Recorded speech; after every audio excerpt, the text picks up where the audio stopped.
Believe it or not, the current generation Volvo EX90 has been out for 8 years, and the auto industry has changed a lot since 2016, namely with the introduction of dozens of electric cars. Volvo is now joining the frenzy in the three-row SUV space with this, the 2025 Volvo EX90. Now, this doesn't replace the XC90, but you can think of it as an electric version of Volvo's flagship SUV.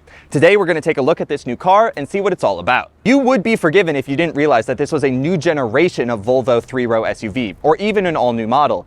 This is really just an evolution in terms of the design of the current gen XC90, which is a good thing because the current gen XC90 is a beautiful car, and so too is this EX90. It's really just a smoother rendition of the XC90. You have really flat body panels, these poppy Audi door handles, and these beautiful 22-inch aero rims. Zooming in, we see that this is the EX90 Twin Performance. Now, in the US, we are only getting two powertrains, both of which use a 111 kilowatt-hour battery pack, both of which are all-wheel drive, and both of which have about 300 miles of range. The twin models make 408 horsepower, while the twin performance models make 510 horsepower. I don't get to drive the twin model today, but we will get into the driving dynamics of this twin performance EX90 later in the video. The rear end of the EX90 is definitely my favorite angle. It's very modern and clean and elegant. This light bar element that runs the width of the car is very reminiscent of the Polestar 2, which makes sense. Volvo and Polestar used to be the same company, are still owned by the same company, and also like that you have these upper lighting elements too. I like that they're disconnected now because there are some other brands, Honda CR-V, that have kind of mimicked the Volvo taillight design, and this brings a new distinct Volvo taillight design to this EX90. Overall, it is just a very clean and elegant look again, and I really like it. Hopping into the EX90, this is where we're going to notice the most physical differences between this vehicle and the current generation Volvo XC90. There's a lot I like, but there are also some things I don't like as much as the current gen XC90. Starts with the key. It is your phone. So this is an iPhone that Volvo gave me to use as the key for this vehicle. It's still in the final certification process with Apple. It only works on your iPhone. It isn't as seamless as a physical key fob. There's been a couple times where I haven't been able to get into the car, where it just takes a second, or I have to walk away and then reapproach the car for the door handles to pop up and be able to get into the car. So that's not quite as seamless as a normal key fob. I believe Volvo will be selling this vehicle with a normal key fob, so you don't really have to worry about that. But the entire ethos of, Volvo in general, but this EX90 in particular, is reducing clutter and making the cabin as easy to use while also being as clutter-free as possible. And they've made a couple of decisions that I think maybe took that a bit too far. For instance, to adjust your side view mirrors, you now have to go into the infotainment system. They are no longer controls on the side of the door. Volvo says they did this because it's often a control that isn't used that often. You really only adjust your side view mirrors when you are first purchasing the car. After that, maybe between drivers. But again, if you're using your phone as your key, the profile is automatically set to your side view mirror. Everything is connected, so you don't really have to worry about adjusting your side view mirrors all the time. So they thought, well, we can hide it in this menu to reduce clutter on the doors. I kind of get that argument, but also I think physical controls are just a lot easier, and sometimes you are going to realize that you need to adjust your side view mirror while you're driving, and this is going to be a lot more difficult to do than if you are stationary, than if you have the physical controls on the door. So that's one example. Another example is the window switches themselves. Like the Volkswagen ID.4, Volvo decided to remove controls for the rear windows in the front. You can do it, but there's only two window switches in the front. So I can lower my driver window right now, but there's no switch behind my driver window to lower the passenger window. I have to press this button behind the two switches, and now I can roll down the rear driver side window and roll it up. And then I have to press this button again in order to be able to roll my window up. I really don't like that. I think it just makes everything more complicated. Volvo again said they wanted to remove switches and gears and all of that. It's not as seamless as it could be. And that makes its way into a few other things in this cabin. I don't like the piano black buttons on the steering wheel. I think that is a poor choice in material. All of your climate controls are also controlled through the infotainment system. The infotainment system is very fast and responsive, but again, I think having some physical controls there is benefit to that, that this car doesn't have right now. Another feature this car doesn't have right now is Apple CarPlay. It is coming, but they have not fully finished being certified with Apple. So that will come in an over-the-air software update. You will be able to install it, but know that if you're buying an EX90 pretty early, it won't have Apple CarPlay off the bat. These seats are very comfortable. There's a couple of seat materials you can choose from. These are the wool ones, so they're very good for the environment. I actually don't love this material. Volvo really touts it as being, you know, cool in the summer, hot, warm in the winter, all of that. I disagree. I find it kind of scratchy and hot in the summer, and you don't get ventilated seat options with this seat material. They are massaging seats though, very good massage, and they are very comfortable. And overall, I do really like the aesthetic of this interior. I think it's quite beautiful. It's definitely simpler than the last gen XC90. Your instrument cluster is connected to your steering wheel column. So when you adjust your steering wheel, which of course you have to do through this screen, and how do I do that? Driver adjustments, steering wheel, and now I can, wait, why isn't it working? Steering wheel, use the steering wheel buttons. There we go. So you can see the instrument cluster is traveling with the steering wheel as I adjust it. It's not my favorite setup, but it works. It's a very small and thin instrument cluster, but again, reducing clutter, making it very Scandinavian and minimalist in here. You also have a heads-up display, which is really nice. Bowers & Wilkins stereo system continues to be one of the best in the industry. I really love this open pore whitewashed wood trim. You have a couple of cup holders, a lot of storage here, no transmission tunnel, so plenty of storage. You have a big center console that also has a false floor to reveal even more space. There's a glove box that you can only open up in the infotainment system. All of these things that are controlled in the infotainment system are one touch away. There is a line of buttons at the bottom that is always there no matter what the infotainment system is displaying. And one of them is the shortcut to then all of your quick controls to adjust like your steering wheel, your side view mirrors, your glove box.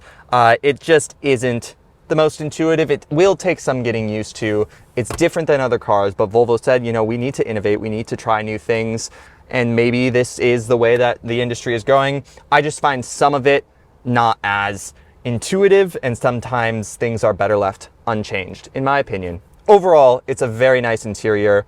I would go for the other interior seating options they have. It's more of a faux leather. They say it's not a faux leather, but essentially that's what it is. It's not, it's a vegan, you know, recycled material, whatever, but it feels more like leather. This one is a bit scratchy, in my opinion. Here in the second row, it is much the same to Volvo XC90. So I at 6'2" have plenty of space behind my ideal driving position. I also like that it's kind of stadium seating, so we're sitting higher in the second row than the first row, so I can see over the top of this chair in front of me. In the middle seat, you also get a booster, so that if you have a kid that's traveling in the car and you forgot a booster seat, well, there is a built-in booster seat that you can engage. You have heated outboard seats, climate controls for the back, and it's overall pretty comfortable back here. This does have, as you can see, a giant fixed glass roof. Fixed glass roofs are not my favorite in the auto industry, especially when they do not come with a shade, as this vehicle doesn't. Volvo says they've tinted it, they've put all the stuff on it to make it not transfer heat and that much UV light. But I still feel like it's a little warm in here, warmer than it otherwise would be with a steel roof, even though Volvo said it reflects more heat. If you put your hand up here, it is quite warm by the glass. And as this is a family vehicle that will be having kids and infants in the back of it, I kind of question why Volvo didn't include a shade, especially when you see a lot of parents buying shades for the side windows. These also don't have peasant blockers, even in this ultimate trim level. I do kind of wish this had a shade. Not my favorite choice that they made, but overall 2 USB-C chargers, map pockets, very comfortable and spacious in this second row. Sitting in the third row of EX90, it is a bit cramped back here, but that's kind of to be expected. This is a 3-row mid-size SUV, not a 3-row full-size SUV, so I'm not expecting a massive back seat, and I could sit back here for short journeys, and for kids this would be perfectly fine. It's also pretty comfortable back here, and you have your own air vents, which is a nice touch. And behind the third row of seats, you have a pretty healthy amount of cargo. Volvo says only 13.5 cubic feet, but it seems like more than that to me. You could easily fit some carry-on suitcases. Here is a backpack for reference. I know it's black, but that's my only point of reference. You can lower the third row of seats with one-touch buttons in the cargo area, and that raises your cubic feet capacity to about 36, which is pretty healthy, and it's a very boxy opening. You do have to go around to the sides in order to lower the second row of seats, which can be done just by pulling a lever. The middle seat lowers independently. With all of those seats down, it converts to about 70 cubic feet of storage, and you can see that's a pretty healthy amount. It's not the tallest opening. I think the Hyundai Santa Fe, which I drove a few weeks ago, had a bit of a taller opening and very boxy. I was able to fit a lot of stuff in that car, and Hyundai markets that as a compact crossover. This is a 3-row midsize, but it is still a very practical vehicle. Even though this is an EV, Volvo did not sacrifice too much on slanting the rear roofline. It's about the same as XC90, and you get a lot of storage as a result. Driving the 2025 Volvo EX90, the first thing you notice is just how quiet it is in here. It is a very serene cabin. You obviously have no engine noise, but then Volvo did a great job also with the wind noise and tire noise. You don't really get any of that into the cabin. It is a very premium sounding cabin. When you get a chance to put your foot down, Volvo doesn't give you all of the power right away, but it definitely is zippy. I'm at 45% right now, so it's probably not quite as quick as it otherwise would be if you had more charge in the vehicle, but this twin performance EX90 definitely has enough power. I'm guessing if you lost 100 horsepower, you would still be fine. 400 horsepower, 500 horsepower, those are pretty big figures, even though this is a big vehicle, and it definitely is quick. You don't have that instant torque acceleration. Volvo kind of gives you the power a bit more gradually, a bit more smoothly, in a very Volvo way. I think it would be pretty un-Volvo if your head was snapping back every time you were flooring or accelerating this car, but just know it's not as zippy and quick as you might expect in an EV. But going back to just how quiet it is in here, if you're bored about how little sound you can hear in this car, you can turn on the stereo, and these Bowers & Wilkins speakers are phenomenal. I think that this is a new generation of Bowers & Wilkins, it seems to me, than the one you get in the current gen XC90, and it is really impressive. They're just super high quality and clear. You also have Dolby Atmos. That's just my tripod, by the way. You also have Dolby Atmos integration in this EX90, so if you have compatible music, then you can listen to your really high quality, high fidelity Dolby Atmos surround music. So the EX90 is equipped for that. All right, but now cruising down PCH in the new EX90, this is kind of where the EX90 excels. Not on a very twisty, winding portion of PCH, even though actually the steering of this car is quite impressive. It's very quick, and the car is very direct and pretty well planted, even though this is a tall SUV. But this is more sweeping bends, straight lines, cruising at about 60 miles per hour. And you just feel so at peace in EX90. It is very, again, serene in here, very calming, and I think that's really what you want in a vehicle like this, and in a vehicle at this price point, because let's talk about price. So this fully loaded EX90 twin performance sits at $93,000 as spec, which is quite expensive. The EX90 Twin, which is the base version of the models that we get in the US, starts at about $80,000. So these are very expensive vehicles. In comparison, the Rivian R1S starts at about $76,000. So this starts a little more, although the Rivian R1S can exceed $93,000. You can get some pretty fast versions of the Rivian R1S, and the Kia EV9, which doesn't have as much power as this vehicle, maxes out in the mid-70s. So, you know, it seems about the right price point, but it's still just a little shocking to see a Volvo with a $93,000 sticker price. And that is why I am disappointed by some of the switchgear and touch points and decisions Volvo made on this interior. They don't really feel like $93,000 or even $80,000 materials. Like all of this black plastic buttons that you get on the steering wheel, those are going to get covered in fingerprints instantly, and just pressing them isn't very satisfying. The gear selector, again, it's not that crystal glass shifter that you got on the XC90 of old. It's just black plastic, and the same with the turn signals, and same with everything being in the screens. Screens to me are not very premium. They're kind of a way, in some regards, for OEMs to cheap out. It's cheaper to have a screen than to put all the buttons in a screen than to put everything as a physical button. I know Volvo is doing all of this to be minimalist and very Scandinavian, and the whole ethos of the brand is to reduce clutter, but in doing so, I think Volvo has increased complexity, and that does not fit well with the ethos of this car. I do really like, though, the aesthetic, just simply looking at this interior. I do think it's beautiful. Earlier today, I was in a different spec of this car. It was sand dune exterior with more of a beige interior. You have to love a Volvo with a beige interior. That one was quite beautiful.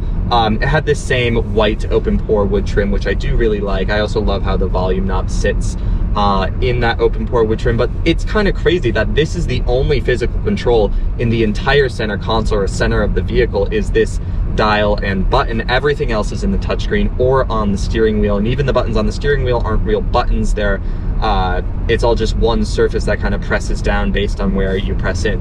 So